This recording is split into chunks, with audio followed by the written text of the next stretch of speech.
الرجیم بسم اللہ الرحمن الرحیم وبہ نستعین واللہ خیر معین۔ گفتگو خون میں چل رہی تھی۔ آیا خون کا لفظ مطلقاً نجاست پر دلالت کرتا ہے عمومی طور پر، یا نہیں؟ موارد خاصہ میں خون کا لفظ خصوصی طور پر نس کی وجہ سے نجاست پر دلالت کرتا ہے۔ اگر خون کا لفظ ہی اپنے اطلاق کے ساتھ عمومی طور پر نجاست پر دلالت کرے، ایسی صورت میں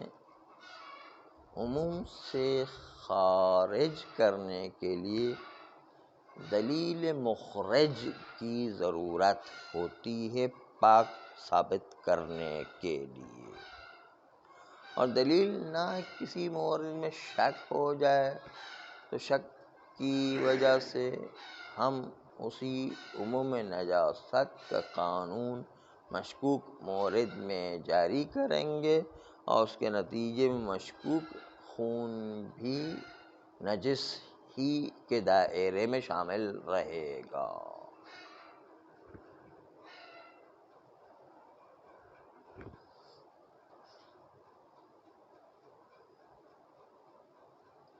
بس مہم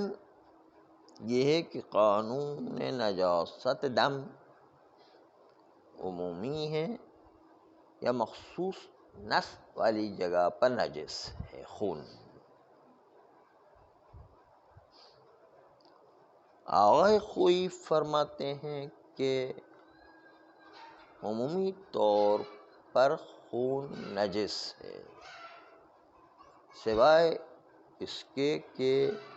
کسی جگہ پر خون کی طہارت ثابت ہو جائے،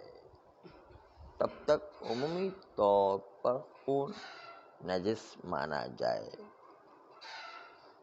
اور عموم پر کہ نجاست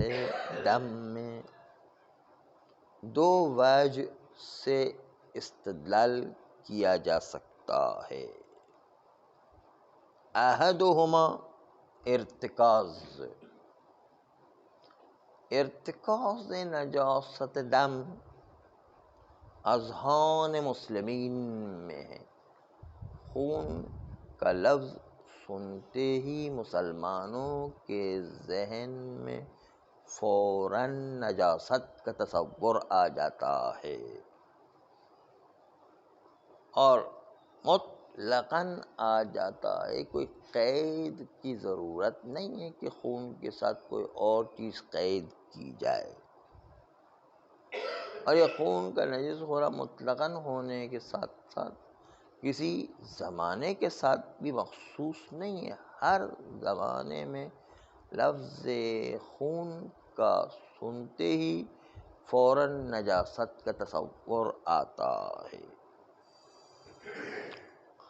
اور یہ ارتکاز موجود اس زمانے میں بھی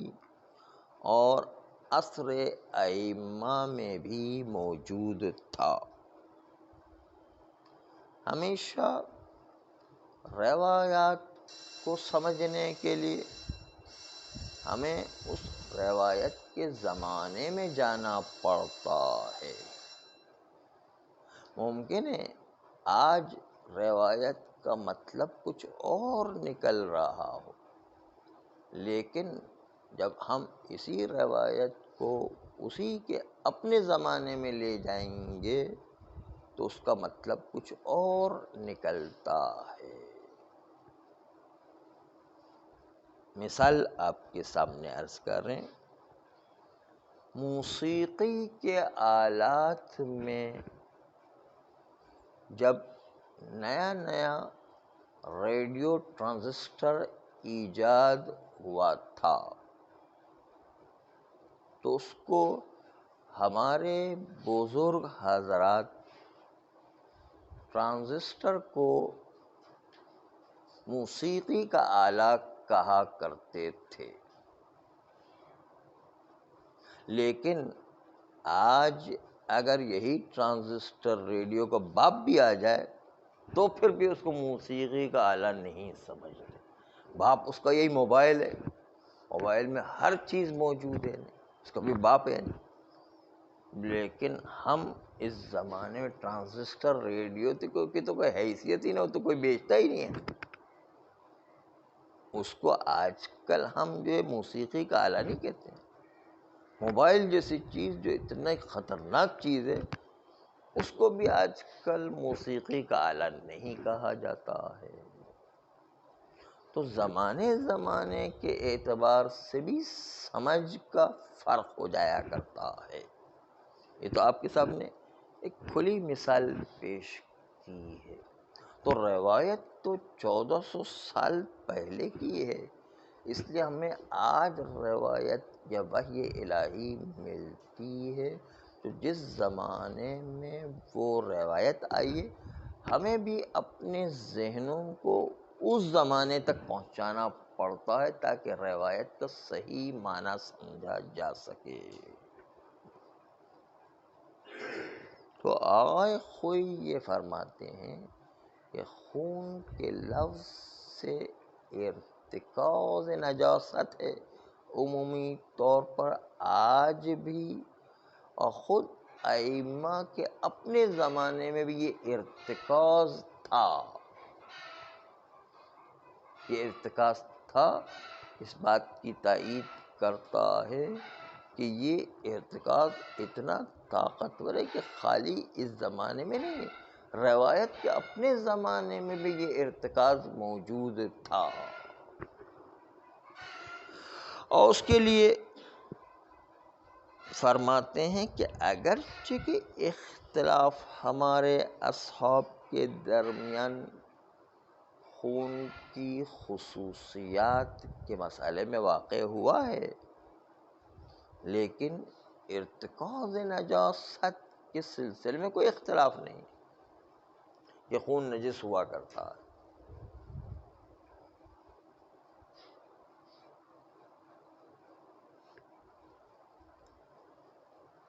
نجاست خون فی الجملہ مفروغ عنہا تھا، روات کے نزدیک بھی۔ اس لیے آپ خود دیکھتے ہیں کہ راوی حضرات اپنی روایت میں احکام خون سے سوال کرتے ہیں بغیر کسی چیز سے خون کو قید کیے بغیر، اور نہ خون کو کسی خصوصیت سے تخصیص دیے بغیر، اور اسی طرح ائمہ کا جواب بھی بغیر حکم کو قید کیے ہوئے نجاست خون کو کسی فرد کے ساتھ مخصوص کریں، کسی فرد کے ساتھ مخصوص نہ کریں، ایسا نہیں، بلکہ مطلقاً حکم میں خون نجاست کیا کرتے تھے۔ آئیے اس کو آپ خود روایات میں ملاحظہ کریں۔ مثلاً روایت یوں ہے، روایت صحیحہ ابن بزع قال كتبت إلى رجل أسأله أن يسأل أبا الحسن الرضا علیہ السلام عن البئر،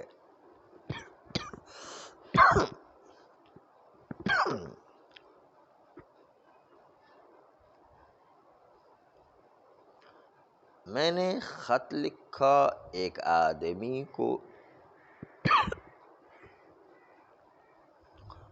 کہ وہ سوال کرے امام رضا علیہ السلام سے اس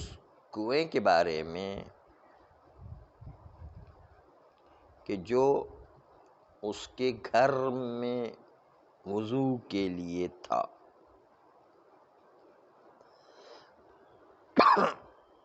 تکون فی المنزل للوضوء، وہ کنواں کہ جو اس کے گھر میں وضو کے لیے تھا، فتقطر فیها قطرات من بول او دم، پھر اس کنویں میں چند قطرات پیشاب اور یا خون کے گر گئے، او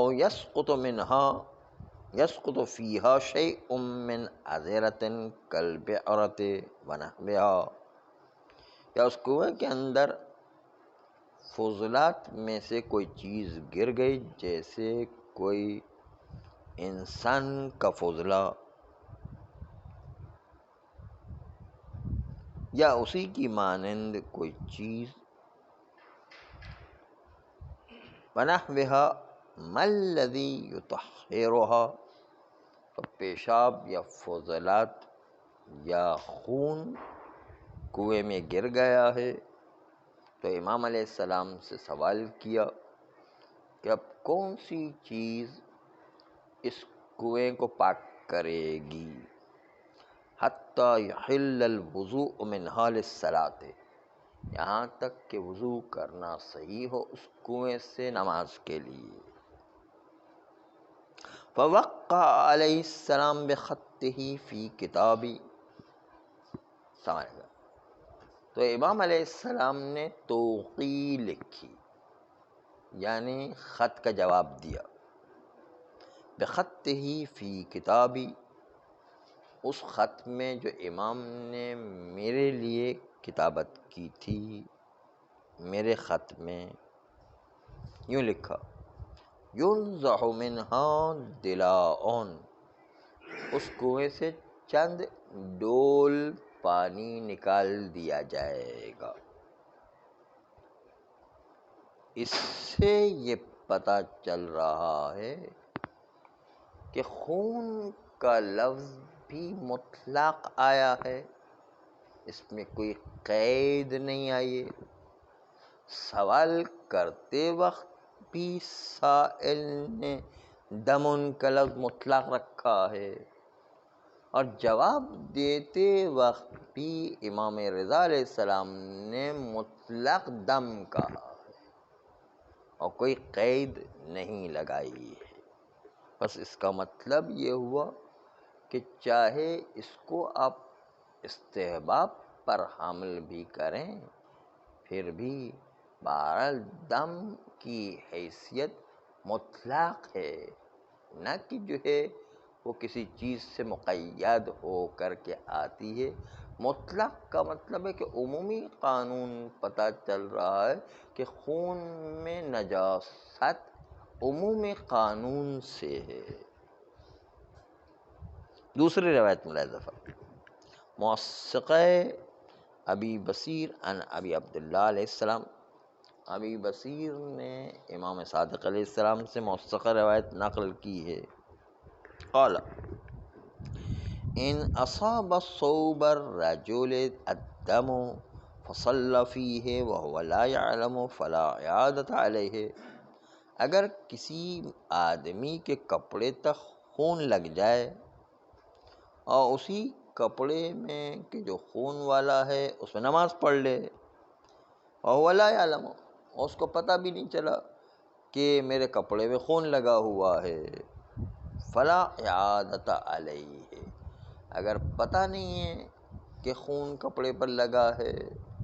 تو اس کو نماز اعادہ کرنے کی ضرورت نہیں ہے۔ وَإِنْ هُوَ عَلِمَ قَبْلَ أَنْ يُصَلِّيَ، اور اگر اس کو پہلے پتہ تھا نماز پڑھنے سے پہلے،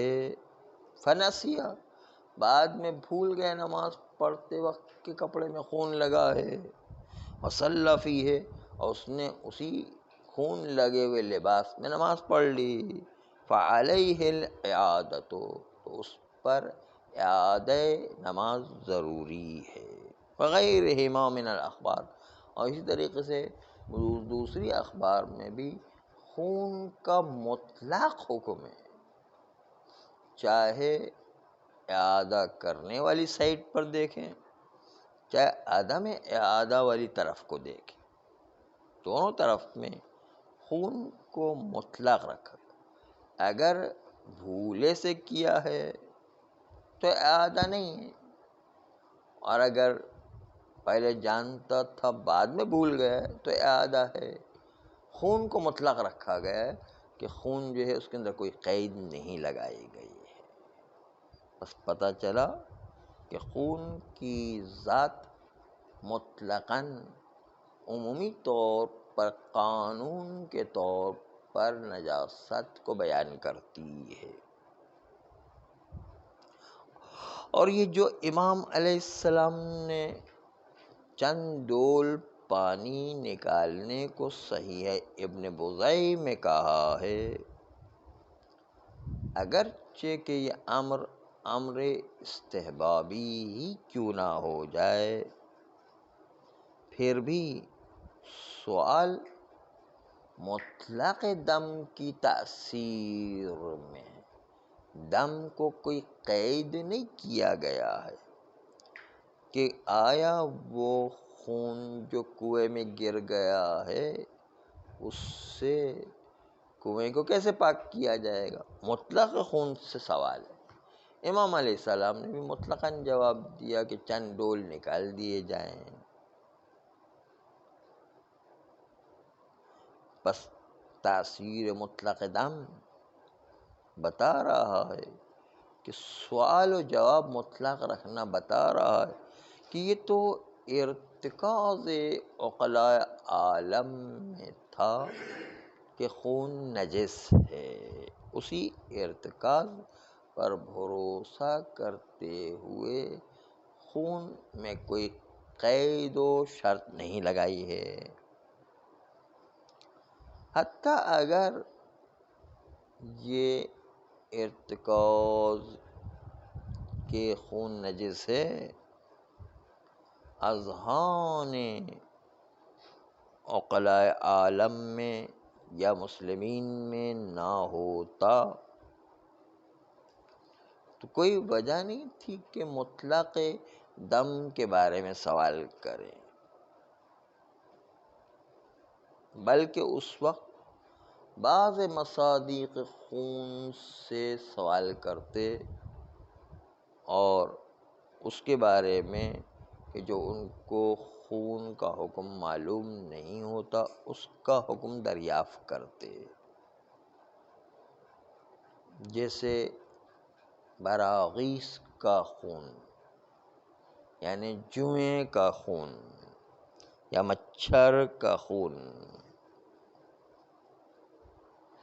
یہ جو بعض مصادیق خون سے سوال نہیں کرتے ہیں بلکہ مطلق دم سے طبیعی دم سے سوال کرتے ہیں، یہ بتا رہا ہے کہ نجاست دم مفروغ عنہ تھا اس زمانے میں بھی اور آج کے زمانے میں بھی۔ نجس اگر بعض اقسام دم ہوتا تو پھر تو قید لگانا چاہیے تھا مقام سوال میں بھی اور مقام جواب میں بھی، جبکہ ہم دیکھتے ہیں کہ روایت میں نہ کوئی عین اور نہ کوئی اثر موجود ہے قید کا، نہ اخبار متقدمہ میں نہ اس صحیح ابن بزئی میں۔ اس سے پتہ چلتا ہے کہ مطلقاً قانون بنا ہے کہ دم یعنی نجاست ارتکاز میں مطلق ہے۔ عمومی قانون کے اعتبار سے جب مشکوک مورد ہو جائے تو اس عموم کے تحت داخل کر کے اس مشکوک مورد کو بھی نجس سمجھیں گے، سوائے اس کے کہ ایسا استثناء پکا آ جائے کہ جو کسی خون کی خصوصی طور پر طہارت کو ثابت کرے تو وہ الگ بات ہے، ورنہ خون عمومی طور پر نجس رہے گا۔ صلی اللہ